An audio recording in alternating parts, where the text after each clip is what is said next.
ओम शांति। पिछले कई वीडियोस में हमने अमृत वेले के महत्व के बारे में कई टॉपिक्स कवर किए। उन्हें सुनने के लिए आप डिस्क्रिप्शन में प्लेलिस्ट में चेक कर सकते हैं। प्लेलिस्ट की लिंक डिस्क्रिप्शन में है। आज हम एक नया टॉपिक शुरू करेंगे, अमृत वेले की समस्याएं और निवारण। अमृत वेले की समस्याएं और निवारण। पहली पॉइंट है अशरीरीपन का व पावरफुल स्टेज का अनुभव न होना। अशरीरीपन का व पावरफुल स्टेज का अनुभव न होना। फर्स्ट, बुद्धि की स्थूलता को मिटाओ, रूहानी ड्रिल करो। आज अमृत वेले बाप दादा बच्चों की ड्रिल देख रहे थे। ड्रिल करने के लिए समय की सीटी पर पहुंचने वाले नंबरवार पहुंच रहे थे। पहुंचने वाले काफ़ी थे, लेकिन 3 प्रकार के बच्चे देखे। एक थे समय बिताने वाले, दूसरे थे संयम निभाने वाले, तीसरे थे स्नेह निभाने वाले। हर एक का पोज अपना अपना था।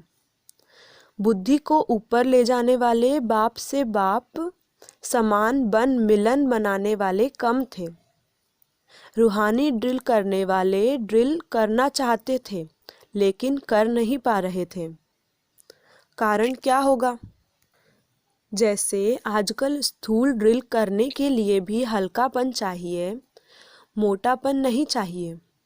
मोटापन बोझ होता है। ऐसे ही रूहानी ड्रिल में भी भिन्न भिन्न प्रकार के मोटी बुद्धि वाले बहुत थे। जैसे मोटे शरीर की भी वैरायटी होती है, वैसे ही आत्माओं के भारीपन के पोज की भी वैरायटी थी। अगर अलौकिक कैमरे में पोज निकालो व शीश महल में यह वैरायटी पोज देखो तो बड़ी हंसी आए।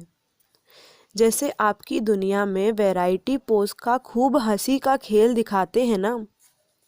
बहुत ऐसे भी थे जो मोटेपन के कारण अपने को मोड़ना चाहते भी थे, पर मोड़ नहीं पा रहे थे। ऊपर जाने के बदले बार बार नीचे आ जाते थे। बीज रूप स्टेज का अनुभव करने के बदले विस्तार रूपी वृक्ष में अर्थात अनेक संकल्पों के वृक्ष में उलझ जाते थे। रूह रूहान करने बैठते हैं, लेकिन रूह रूहान के बदले स्वयं की व अन्य आत्माओं की शिकायतों की पूरी फाइल खोल कर बैठते हैं चढ़ती कला का अनुभव करने के लिए। लेकिन बाप दादा को बहानेबाजी की कलाएं बहुत दिखाते हैं। बाप दादा के आगे बोझ उतारने की बजाय बाप की श्रीमत के प्रमाण न चलने के कारण अनेक प्रकार की अवज्ञाएं का बोझ अपने ऊपर चढ़ाते रहते हैं। ऐसे दृश्य देखें। संयम निभाने वाली आत्माओं का दृश्य भी बहुत हंसी का होता है। बाप के आगे गुणगान करने के बजाय बाप दादा द्वारा सर्व शक्तियों की प्राप्ति करने के बजाय निंद्रा के नशे की प्राप्ति ज़्यादा आकर्षण करती है। सैमी नशे के साथ समय की समाप्ति का इंतज़ार होता है। बाप से लगन के बजाय सैमी निद्रा के नशे की लगन ज़्यादा होती है। यह सब आत्मा के भारीपन मोटापन से होता है। जैसे आजकल के डॉक्टर्स मोटेपन को कम कराते हैं, ऐसे ही अब मोटेपन को खत्म कर महीन बुद्धि ब्राह्मण बनो। मोटेपन को मिटाने का श्रेष्ठ साधन है खान पान का परहेज और एक्सरसाइज। बार बार बुद्धि द्वारा अशरीरीपन की एक्सरसाइज करो। बुद्धि का भोजन संकल्प है, उनकी परहेज रखो। जिस समय जो संकल्प रूपी भोजन स्वीकार करना हो वही स्वीकार करो। व्यर्थ से परहेज रखो। स्वयं पर नियंत्रण रख पूर्ण रीति परहेज करो। महीन बुद्धि बन जैसे चाहें, जहाँ चाहें बुद्धि को लगा सकें। महीनता ही महानता है। जैसे शरीर की रीति से हल्कापन पर्सनालिटी है, वैसे बुद्धि की महीनता व आत्माओं का हल्कापन ब्राह्मण जीवन की पर्सनालिटी है। तो अब अनेक प्रकार के मोटेपन को मिटाने का लक्ष्य रख स्वयं को फरिश्ता अर्थात हल्का बनाओ। दूसरी पॉइंट, अपने को लक्ष्य दो, खुली हवा में बैठो। अमृत वेले याद का इतना अनुभव नहीं होता है, इसलिए जैसे साकार में यहाँ बाहर खुली हवा में सैर भी कराते थे, लक्ष्य भी देते थे, योग का अनुभव भी कराते थे। जैसे शुरू में तुम अलग अलग जाकर बैठते थे सागर के किनारे, कोई कहाँ जाकर बैठते थे, ऐसी प्रैक्टिस करो और कराओ। थर्ड, सूक्ष्म पापों को पहचान, उनको खत्म करो। आजकल मेजॉरिटी महारथी कहलाने वाले थे। अमृतवेले की रूह रूहान में कंप्लेंट करते व प्रश्न पूछते हैं कि पावरफुल स्टेज जो होनी चाहिए वह क्यों नहीं होती, थोड़ी समय वह स्टेज क्यों रहती है। इसका कारण यह सूक्ष्म पाप है जो बाप समान बनने नहीं देते हैं। उसे 5 विकारों के वश किए हुए कर्म, विकर्म या पाप कहे जाते हैं। यह है पापों का मोटा रूप। ऐसे ही महीन पुरुषार्थ अर्थात महारथी के सामने 5 तत्व अपनी तरफ भिन्न भिन्न रूप से आकर्षित कर महीन पाप बनाने के निमित्त बनते हैं। 5 विकारों को समझना और उनको जीतना सहज है, लेकिन 5 तत्वों के आकर्षण से परे रहना यह महारथियों के लिए विशेष पुरुषार्थ है। जब इन 10 को जानकर इन्हों पर विजय प्राप्त करेंगे तभी सच्चा दशहरा होगा। विजयदशमी इस स्थिति का ही यादगार है। दूसरी पॉइंट, निद्रा तथा सुस्ती की समस्या। फर्स्ट, अपनी अवस्था को चेक करें। अमृत वेला सदा शक्तिशाली है। अमृत वेला शक्तिशाली है तो सारा दिन शक्तिशाली रहेगा। अमृत वेला कमज़ोर है तो सारा दिन कमज़ोर रहेगा। अमृत वेले नियम प्रमाण तो नहीं बैठते हो, यह वरदानों का समय है। तो अमृत वेले का महत्व सदा याद रहता है। उस समय नींद तो नहीं आती, झुटके तो नहीं खाते हो। कभी कभी कोई नींद की अवस्था को भी शांति की अवस्था समझते हैं। उन्हों से पूछते हैं कैसे बैठे थे, तो कहते हैं बहुत शांति में। तो ऐसी चेकिंग करो, कभी शक्तिशाली स्टेज के बीच माया तो नहीं आती है। जो शक्तिशाली हैं उसके आगे माया कमज़ोर हो जाती है। तो चेक करो, क्या मैं अमृत वेले के महत्व को जानता हूँ। अगर ब्राह्मण जीवन की बनी हुई दिनचर्या प्रमाण कोई भी कर्म यथार्थ व निरंतर नहीं करते तो उसके अंतर के कारण पूजा में भी अंतर पड़ेगा। मानो कोई अमृत वेला उठने की दिनचर्या में विधि पूर्वक नहीं चलते तो पूजा में भी उनके पुजारी उस विधि से नीचे ऊपर करते, अर्थात पुजारी भी समय पर उठकर पूजा नहीं करेंगे। जब आया तब कर लेगा, अथवा अमृत वेला जागृत स्थिति में अनुभव नहीं करते, मजबूरी से व कभी सुस्ती कभी चुस्ती के रूप में बैठते तो पुजारी भी मजबूरी से या सुस्ती से पूजा करेंगे, विधि पूर्वक नहीं करेंगे। ऐसे हर दिनचर्या के कर्म का प्रभाव पूजनीय बनने में पड़ता है। विधि पूर्वक न चलना, कोई भी दिनचर्या में ऊपर नीचे होना, यह भी अपवित्रता के अंश में गिनती होती है। आप हो जहां के सितारे व जहान के नूर।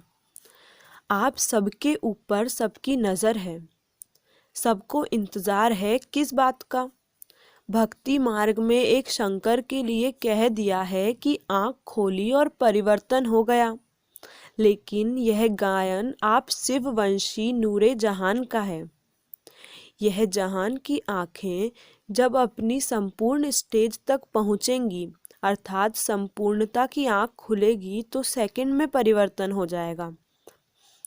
तो जहान के नूर बताओ, संपूर्णता की आँख कब खोलेंगे? आँख खोली तो अब भी है, लेकिन अभी बीच बीच में माया की धूल पड़ जाती है तो आंखें हिलती रहती हैं। जैसे स्थूल आँखों में भी धूल पड़ जाती है तो आँख का क्या हाल होता है? एकाग्र रीति से दृष्टि नहीं दे सकेंगे। सारा विश्व आप जहान के आँखों की एक सेकंड की दृष्टि लेने के लिए इंतज़ार में है कि कब हमारे इष्ट देवों व देवियों की हमारे ऊपर दृष्टि पड़ेगी, जो हम नज़र से निहाल हो जाएंगे। ऐसे नज़र से निहाल करने वाले अगर स्वयं अपनी आंखें मलते रहेंगे तो नज़र से निहाल कैसे करेंगे? नज़र से निहाल होने वालों की लंबी क्यों है? इसीलिए नज़र से निहाल होने वालों की लंबी क्यों है? इसलिए सदा संपूर्णता की आँख खुली रहे। बाप दादा जहान के नूरों का वंडरफुल दृश्य देखते हैं। जहान के नूर भी अपने नैनों को एकाग्र नहीं रख सकते। कोई निहाल करते करते हल्के से झुटके भी खा लेते हैं। अब झुटके वाले नज़र से निहाल कैसे करेंगे? संकल्पों का गुटका भी झुटका है। आपके भक्त आपको देख रहे हैं और दर्शनीय मूर्त झुटके खा रहे हैं, तो भक्तों का क्या हाल होगा? इसलिए आँखों का मलना और झुटका खाना बंद करना पड़े, तब दर्शनीय मूर्त बन सकेंगे। अमृत वेले जहान के नूर को बाप दादा देखते हैं कि जहान के नूर हिल रहे हैं या एकाग्र हैं। अनेक प्रकार की रूप रेखाएं देखते हैं। वह तो आप सब जानते हो ना, वर्णन भी क्या करें। बीती सो बीती। अब से अपने महत्व को जाने, कर्तव्य को जान, सदा जागती ज्योति बन रहे हो। सेकंड में स्व परिवर्तन से विश्व परिवर्तन कर सकते हो। इसकी प्रैक्टिस करो और अभी अभी कर्मयोगी, अभी अभी कर्मातीत स्टेज जैसे पुरानी दुनिया का दृष्टांत देखते हो। आपकी रचना कछुआ सेकंड में अब अंग समेट लेता है। आपकी रचना कछुआ सेकंड में अब अंग समेट लेता है। समेटने की शक्ति रचना में भी है। आप मास्टर रचता समेटने की शक्ति के आधार से सेकंड में सर्व संकल्पों को समाकर एक संकल्प में स्थित हो सकते हो। सेकंड, अमृत वेले के योग के लिए उमंग उत्साह रखो। नींद में सोना छोड़ो और स्वयं सोना बन जाए। बाप दादा डबल विदेशियों का सवेरे सवेरे उठ तैयार होना देख मुस्कुराते हैं। आराम से उठने वाले और अभी कैसे उठते हैं?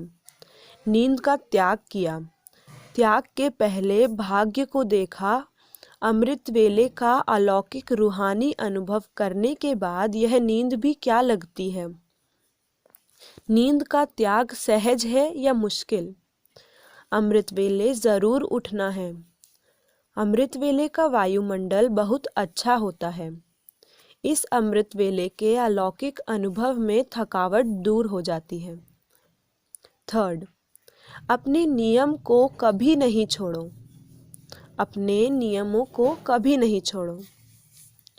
याद करने में व पढ़ाई पढ़ने में मन नहीं लगे तो भी ज़बरदस्ती सुनते रहो, योग लगाते रहो। ठीक हो जाएंगे, क्योंकि माया ट्रायल करती है। यह थोड़ा सा किनारा कर ले तो जाऊं इसके पास। इसीलिए कभी किनारा नहीं करना। नियमों को कभी नहीं छोड़ना। अपनी पढ़ाई, अमृत वेले, सेवा, जो भी दिनचर्या बनी हुई है उसमें मन नहीं भी लगे, लेकिन दिनचर्या में कभी कुछ मिस नहीं करो। भारत में कहते हैं, जितना कायदा उतना फायदा। तो ये जो कायदे बने हुए हैं, नियम बने हुए हैं, उनको कभी भी मिस नहीं करना है। देखो, आपके भक्त अभी तक आपका नियम पालन कर रहे हैं। चाहे मंदिर में मन नहीं भी लगे तो भी जाएंगे ज़रूर। यह किससे सीखे? आप लोगों ने सिखाया ना। सदैव यह अनुभव करो कि जो भी मर्यादाएं व नियम बने हैं, उनको बनाने वाले हम हैं। आपने बनाया है या बने हुए मिले हैं? लॉ मेकर्स हो या नहीं? अमृत वेले उठना, यह आपका मन मानता है या बना हुआ है, इसलिए इस पर चलते हो? आप स्वयं अनुभव करते चलते हो या डायरेक्शन या नियम बना हुआ है इसलिए चलते हो? आपका मन मानता है ना, तो जो मन मानता है वह मन ने ही बनाया ना। कोई मजबूरी से तो नहीं चल रहे हो कि करना ही पड़ेगा। सब मन को पसंद है ना, क्योंकि जो खुशी से किया जाता है उसमें बंधन नहीं लगता है। यहाँ बाप ने आदि मध्य अंत तीनों कालों की नॉलेज दे दी है। कुछ भी करते हो तो तीनों कालों को ज्ञान करके और उसी खुशी में करते हो। 4th, सुस्ती दूर करने के लिए योग में भिन्नता लाओ। जब आप योग में बैठते हो तो आपको चक्कर लगाना चाहिए। कभी मूल वतन में, कभी मधुबन और कभी सूक्ष्म वतन में चले जाओ। सर्विस के लिए भी मनन कर सकते हो। सिर्फ चुपचाप बैठ नहीं जाना चाहिए, परंतु चक्कर लगाओ। अगर सुस्ती आती है तो सैर करो और फ्रेश हो जाएंगे। 5th, नित्य नया नया अनुभव करो। जैसे आप सभी हर बात की गहराई में आते हो, ऐसे हर गुण की अनुभूति की गहराई में जाओ। जितना गहराई में जाएंगे उतना हर रोज नया अनुभव कर सकेंगे। जैसे शांत स्वरूप का अनुभव रोज करते हो, लेकिन हर रोज नवीनता का अनुभव करो। नया अनुभव तब होगा जब एकांतवासी होंगे। एकांतवासी अर्थात सदा स्थूल, एकांत के साथ साथ एक के अंत में सदा रहना। सदा ऐसे समझो कि आज नया अनुभव करके औरों को कराना है। फिर अमृत वेले बैठने में भी बड़ी रुचि होगी।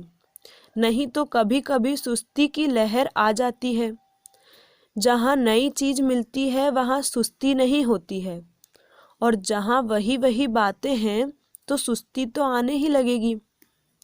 विदेशियों को भी जैसे वैरायटी अच्छी लगती है, जैसे पिकनिक में नमकीन भी चाहिए तो मीठा भी चाहिए, ऐसे ही जब अनुभव करके बैठते हो तो समझो कि हम पिकनिक पर जा रहे हैं। पिकनिक शब्द सुनने से ही सुस्ती भाग जाएगी। वैसे भी आपको पिकनिक करना, बाहर जाना अच्छा लगता है ना, तो चले जाओ बाहर। कभी परमधाम में चले जाओ, कभी स्वर्ग में चले जाओ, कभी मधुबन में आ जाओ, कभी लंदन सेंटर में चले जाओ, कभी ऑस्ट्रेलिया पहुंच जाओ। वैरायटी होने से रमणीकता में आ जाएंगे। अमृत वेले पावरफुल स्टेज रखने का भिन्न भिन्न अनुभव करते रहो। कभी नॉलेजफुल स्टेज की अनुभूति करो, कभी प्रेम स्वरूप की अनुभूति करो। ऐसे भिन्न भिन्न स्टेज के अनुभव में रहने से एक तो अनुभव बढ़ता जाएगा, दूसरा याद में जो कभी कभी आलस्य व थकावट आती है वह भी नहीं आएगी। इसलिए रोज भिन्न भिन्न स्टेज का अनुभव करते रहो। कभी कर्मातीत स्टेज का, कभी फरिश्ते रूप का, कभी रूहान का अनुभव करो। वैरायटी अनुभव करो। कब सेवाधारी बनकर सूक्ष्म रूप से प्रक्रिया लगाओ। इसी अनुभव को निरंतर आगे बढ़ाते रहो। 6th, याद में रमणीकता लाओ। यह रमणीक ज्ञान है। रमणीक अनुभव स्वतः ही सुस्ती को भगा देता है। यह तो कई कहते हैं ना, वैसे नींद नहीं आएगी, लेकिन योग में नींद अवश्य आएगी। यह क्यों होता है? ऐसी बात नहीं कि थकावट है, लेकिन रमणीक रीति से और नेचुरल रूप से बुद्धि को सीट पर सेट नहीं करते हो तो सिर्फ एक रूप से नहीं लेकिन वैरायटी रूप से सेट करो। वही चीज़ अगर वैरायटी रूप से परिवर्तन कर यूज़ करते हैं तो दिल खुश होता है, चाहे बढ़िया चीज़ हो। लेकिन अगर एक ही चीज़ बार बार खाते रहो, देखते रहो तो क्या होगा? ऐसे ही कभी बीज रूप बनो, कभी लाइट हाउस के रूप में, कभी माइट हाउस के रूप में, कभी वृक्ष के ऊपर बीज के रूप में, कभी सृष्टि चक्र के ऊपर टॉप पर खड़े होकर सभी को शक्ति दो। जो भिन्न भिन्न टाइटल मिलते हैं वह भिन्न भिन्न टाइटल रोज अनुभव करो। कभी नूरे रत्न बन बाप के नियमों में समाया हूँ, इस स्वरूप की अनुभूति करो। कभी मस्तक मणि बन, कभी तख्त नशीन बन, भिन्न भिन्न रूपों का अनुभव करो। वैरायटी अनुभव करो तो रमणीकता आएगी। बाप दादा रोज मुरली में भिन्न भिन्न टाइटल देते हैं। क्यों देते हैं? उसी सीट पर सेट हो जाओ और सिर्फ बीच बीच में चेक करो। 7th, खुशी के पॉइंट का मनन करो। रोज अमृत वेले दिल खुश मिठाई खाते हो? जो रोज अमृत वेले दिल खुश मिठाई खाते हैं वो स्वयं भी सारा दिन खुश रहते हैं और दूसरे भी उनको देख खुश होते हैं। यह ऐसी खुराक है जो कोई भी परिस्थिति आ जाए, लेकिन यह दिल खुश खुराक परिस्थिति को छोटा बना देती है, पहाड़ को रुई बना देती है। इतनी ताकत है इस खुराक में। जैसे शरीर के हिसाब से जो भी तंदुरुस्त व शक्तिशाली होगा वह हर परिस्थिति को सहज पार करेगा, और जो कमज़ोर होगा वह छोटी सी बात में भी घबरा जाएगा। कमज़ोर के आगे परिस्थिति बड़ी हो जाती है और शक्तिशाली के आगे परिस्थिति पहाड़ से रुई बन जाती है। तो रोज दिल खुश मिठाई खाना माना सदा दिल खुश रहें। यह अलौकिक खुशी के दिन कितने थोड़े हैं। देवताई खुशी और ब्राह्मणों की खुशी में भी फर्क है। यह ब्राह्मण जीवन की परमात्म खुशी, अतीन्द्रिय सुख की अनुभूति देवताई जीवन में भी नहीं होगी। इसीलिए इस खुशी को जितना चाहे मनाओ। रोज समझो आज खुशी मनाने का दिन है। उड़ती कला अभी है, फिर तो जितना पाया उतना खोते रहेंगे। तो सदा यह स्मृति में रखो कि हम दिल खुश मिठाई खाने वाले हैं, और दूसरों को सदा यह स्मृति दिलाओ कि वह खिलाने वाले हैं, क्योंकि जितना देंगे उतना बढ़ता जाएगा। देखो खुशी का चेहरा सबको अच्छा लगता है और कोई दुख अशांति में घबराया हुआ है तो अच्छा नहीं लगेगा ना। जब दूसरे का अच्छा नहीं लगेगा तो अपना भी नहीं लगना चाहिए। तो सदैव खुशी के चेहरे से सेवा करते रहो। अच्छा, आज इतना ही। बाकी का हम भाग 2 में सुनेंगे, जिसे प्राप्त करने के लिए चैनल को सब्सक्राइब करें व बेल आइकन को प्रेस करें। अच्छा, ओम शांति।